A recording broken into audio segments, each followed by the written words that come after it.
is Ronnie. I'm inside of my pick 'em up. After I moved snow yesterday, got all that done. We got the tractor going. Donnie actually showed up. We got her running and got my stuff moved. I got P-Paint coming.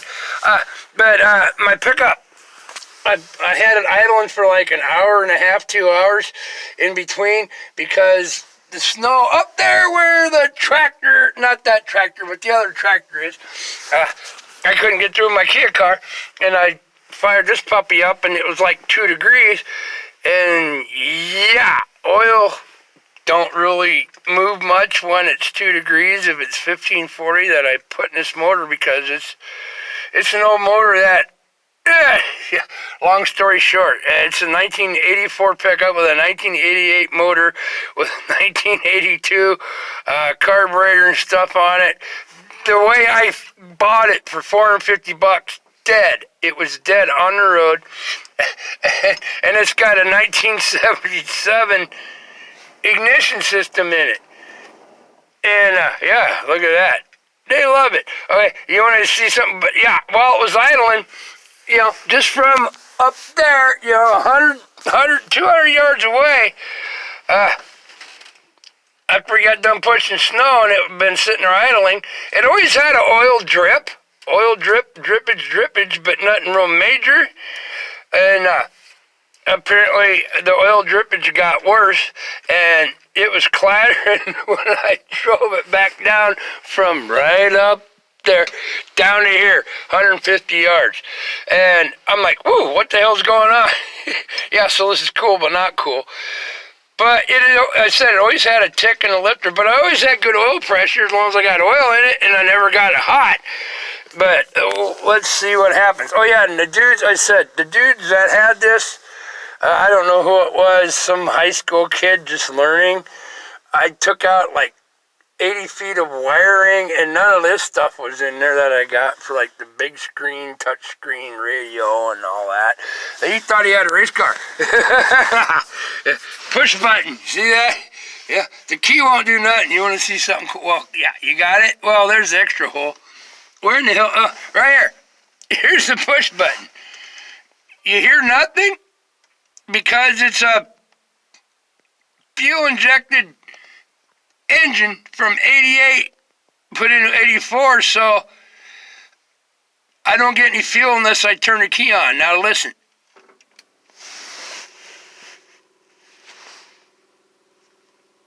You hear that? Electric fuel pump.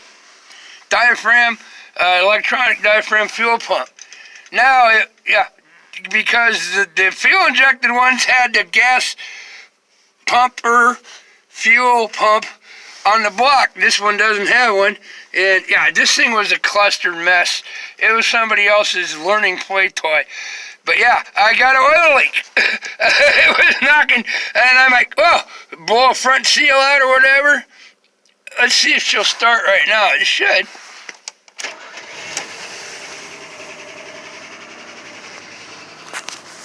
Hear the tick? Here comes oil pressure.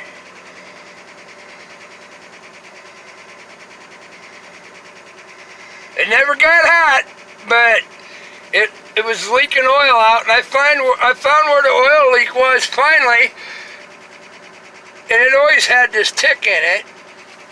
If you can hear that, maybe I'll come outside and let you hear it. But it will start to get out of it as it gets warmer again, because look at the temperature gauge, it's really freaking cold. You hear that?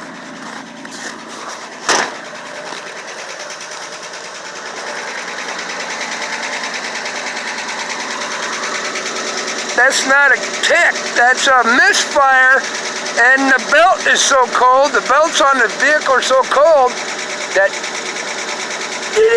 you don't hear a tick, but you want to hear something funny. It's a straight inline 6-cylinder with dual exhaust, so 3 cylinders go to one side, 3 go to the other side.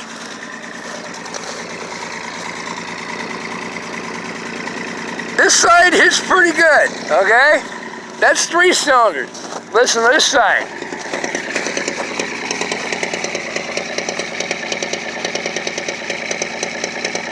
What's wrong with that?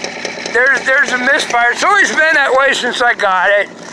I said it's a toy, but I only put maybe 1,000 miles a year on this pickup since I had it for like 4 years. Whew.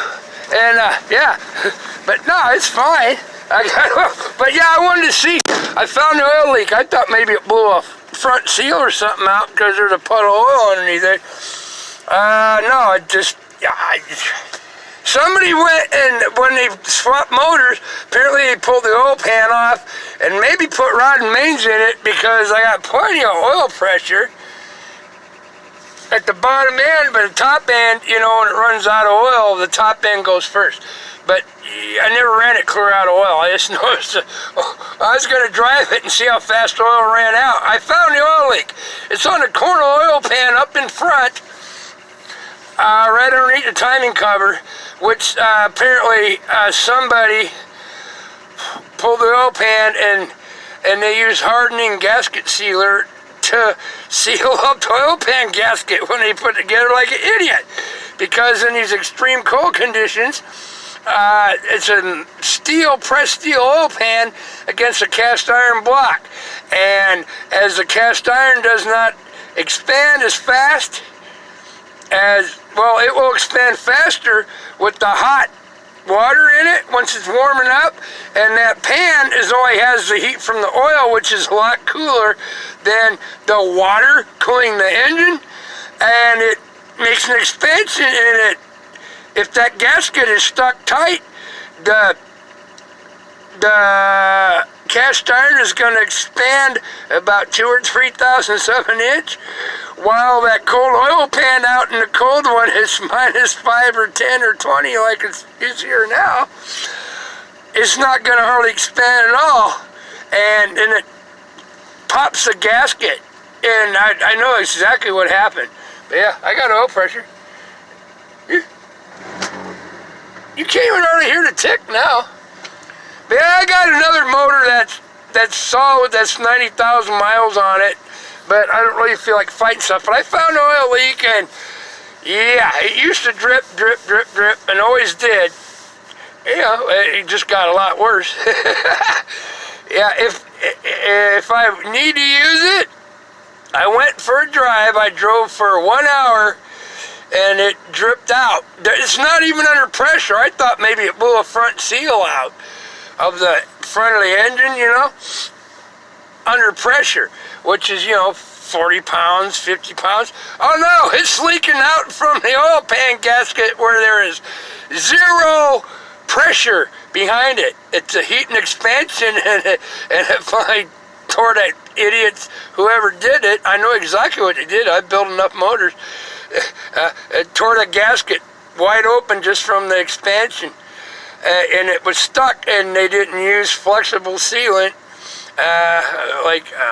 you're supposed to. Well, you ain't supposed to have to use anything, you know, but yeah, I always do, but I use flexible, but not silicone. Stay away from silicone forever.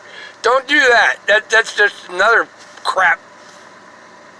I built so many motors, and you know, just parts for tractor engines, irrigation engines, $35,000 in parts. You better be able to build the damn thing right and put together, and it better last, because if I don't do it right, I gotta eat it, right? You know, I'm talking 30,000 in parts, okay? But yeah, it's good, but it's got that misfire that it's always had. It ain't really a misfire. I don't know if it's a bad lifter or, you know, but I got another motor that'll work fine, but I ain't going to swap it out when it's 20 below because I got to do it outside.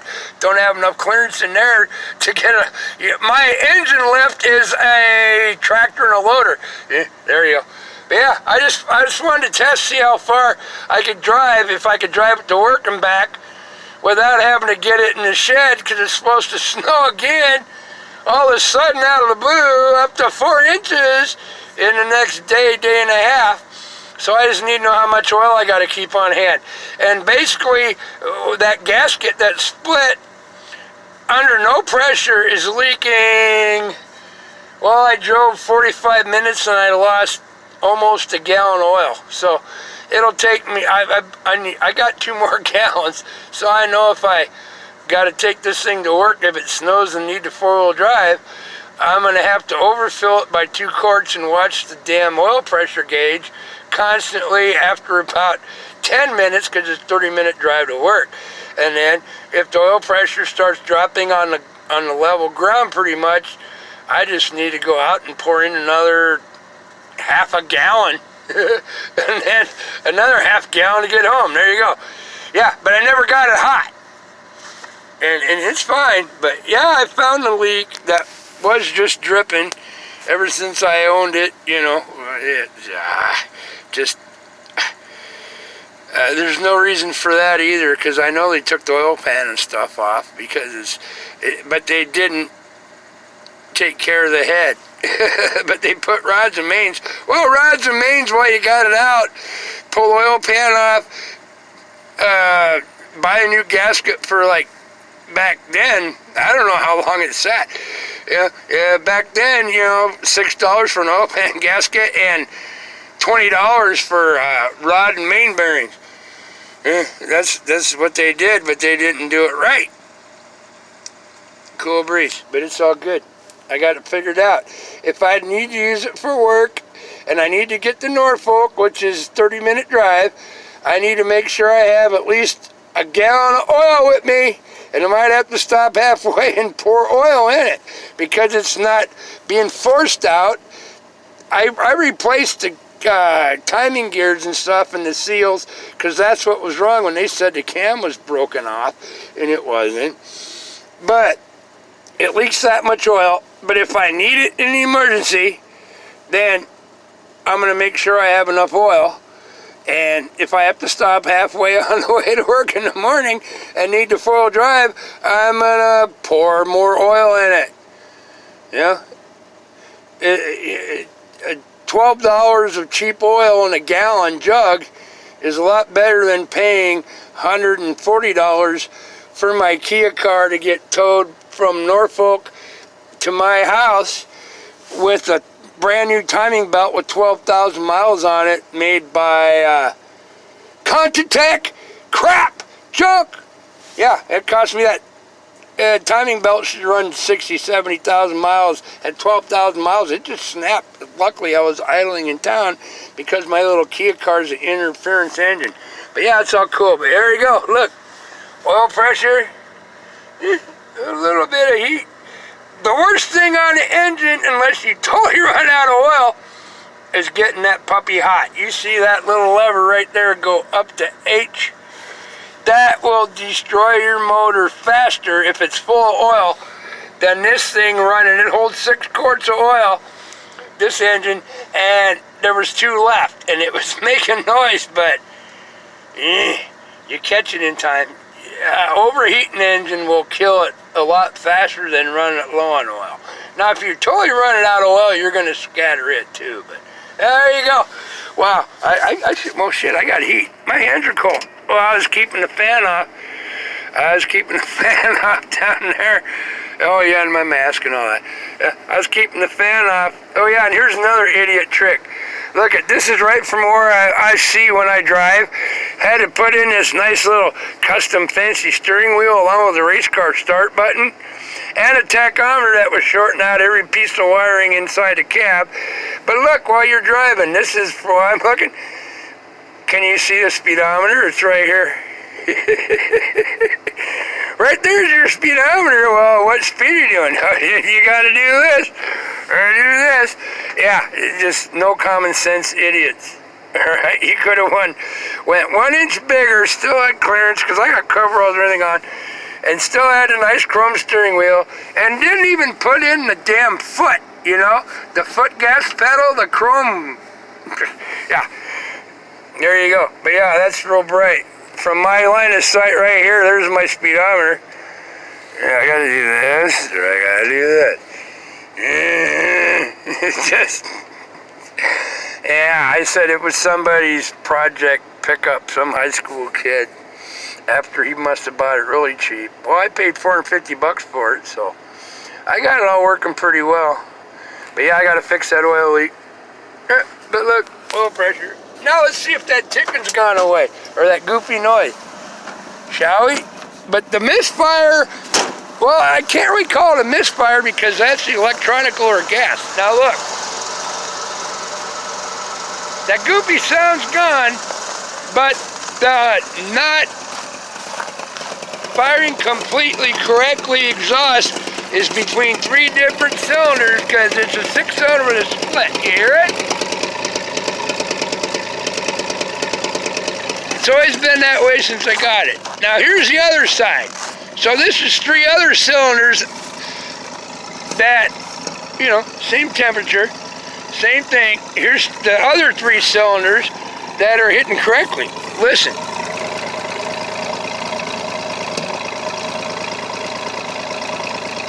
And I did do a little tweaking on the carburetor, so every once in a while this side will go poof. But yeah, there's a big difference. There's one cylinder that's got a problem. Hear it? You can't miss that.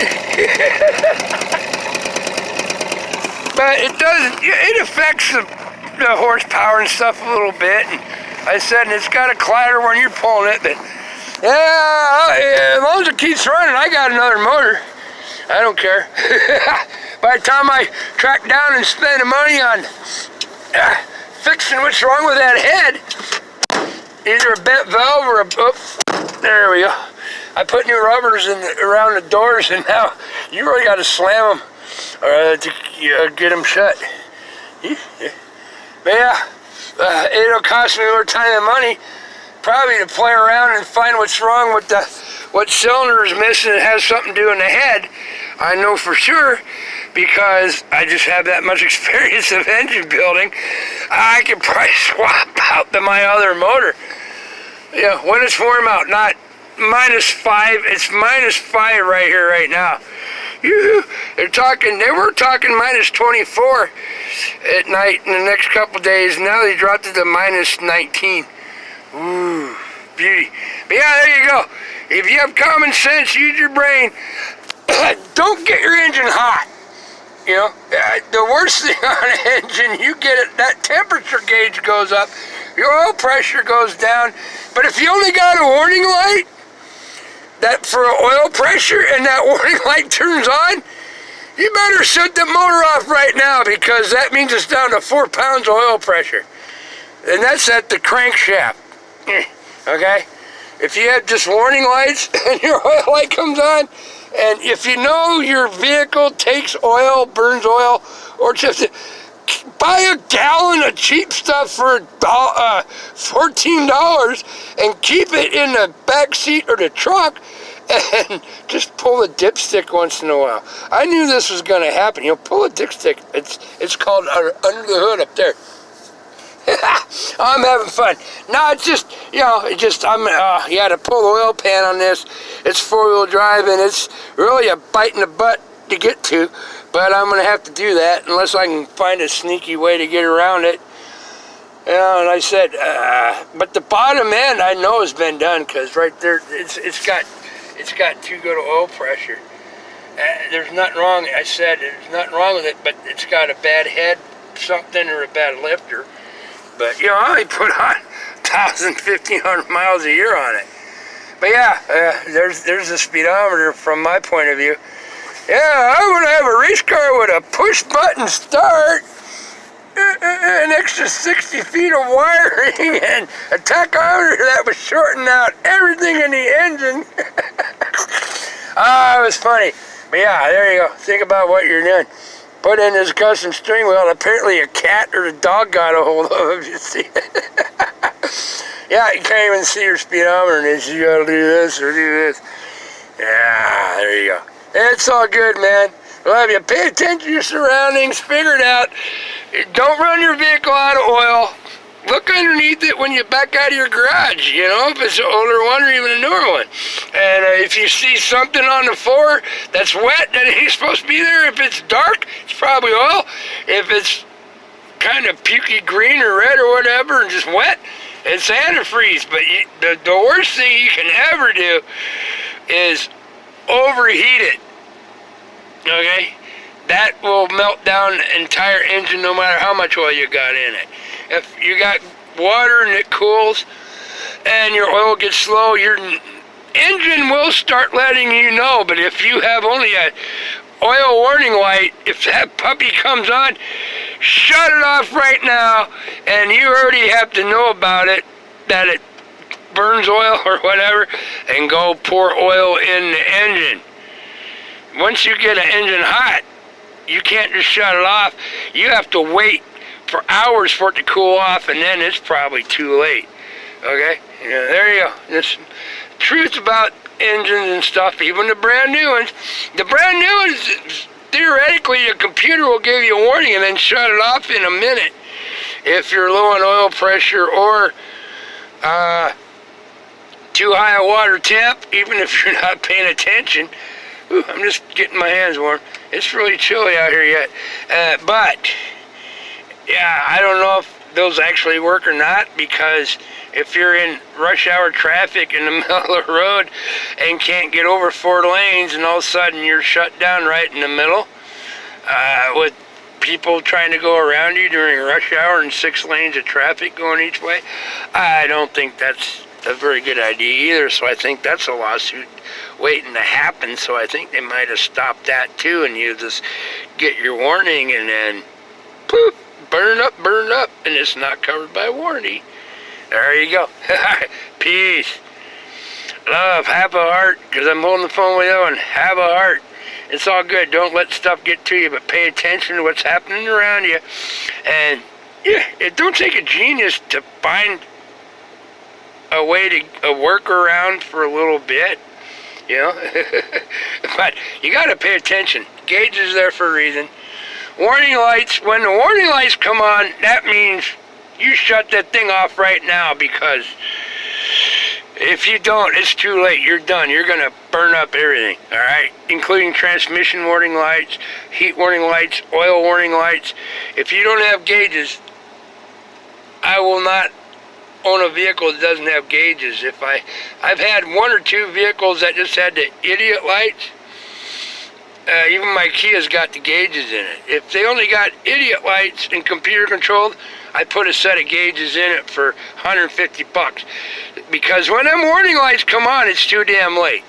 Okay? You're already doing damage to a vehicle. This one, if I did a little damage to it, took 1,000 miles off of the lifetime, I don't care. I got another motor I plan on changing it out with anyway. But, you know, I want this to run at least through winter, so yeah, there you go. Pay attention. It's cool. Love y'all. Mwah! Have a good one. And it's so cold here. I said, if you're in the cold, and I know there's snow in the cold all the way down to Missouri and Kansas, Oklahoma, and all the way across East Coast toward the West Coast. Yeah. Oh, yeah, cat about had to, or a little puppy had to do that. But yeah, if you're going to put a custom steering wheel in, make sure you can see your speedometer from where you drive it first. Get the right size. Think ahead. I love y'all. It's all good. Yeah, I'll be back. I got other stuff to work on. Yeah, I said this shouldn't be too bad. If I can just kind of mungle and clean the corner up and patch it full of freaking silicone or something, emergency use only, to slow down the damn leak till I can pull the pan when it's not 5 below and stuff, and I don't have to move everything out of my gear rods, I'll get her. Alright, take care. I said, always remember, no matter how crappy a day you're having, tomorrow's a new day. Every day you wake up is a blessing. You just got to find the good in it. You know, I've had bad. My furnace. Oh yeah, I gotta make a quick video about how, in case your furnace fan takes a dive, too. Here, I was supposed to do that 2 days ago. I already got it fixed, but I'll make a video. Might have to wait till tomorrow night to do that. Right. Peace, love. I will be back. God bless you.